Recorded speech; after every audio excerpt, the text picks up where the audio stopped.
ба қайдгирии довталабон барои иштирок дар имтиҳоноти марказонидаи дохилшавӣ ба муассисаҳои таълимии таҳсилоти миёна ва олии касбии ҷумҳурии Тоҷикистон аз 1 март оғоз гардида то 15 апрел идома меёбад. дар ин давра хоҳишмандоне ки тибқи тартиби муқаррар гардида барои иштирок дар имтиҳонҳои марказонидаи дохилшавӣ ҳуқуқ доранд, новобаста аз муассисаи таълимӣ интихоб кардаашон метавонанд ба яке аз нуқтаҳои ба қайдгирӣ барояшон наздик ҳозир шуда бо пешниҳоди ҳуҷҷатҳои зарурӣ аз қайд гузаранд. нуқтаи ба қайдгирӣ дар шаҳри Турсунзода ки барои ба қайдгирии довталабон аз шаҳри Турсунзода ва ноҳияи шаҳри Нав пешбинӣ шудааст, дар қатори дигар нуқтаҳои қабули сайёр фаъолияти худро хуб ба роҳ монда то имрӯз зиёда аз 6000 ҳуҷҷатҳои довталабонро қабул намудааст.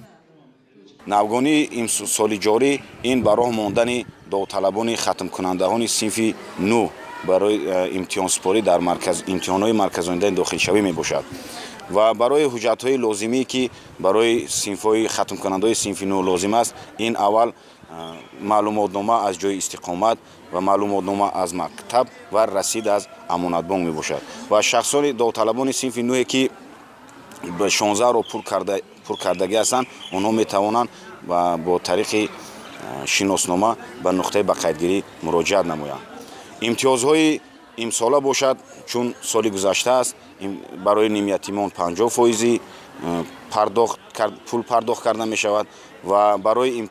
ятимони кул пардохт карда мешавад ва имтиёз бал дода мешаванд барои онҳо ва барои хизмати ҳарбиро адо кардагӣ аз он ҷумла имтиёз дода мешавад.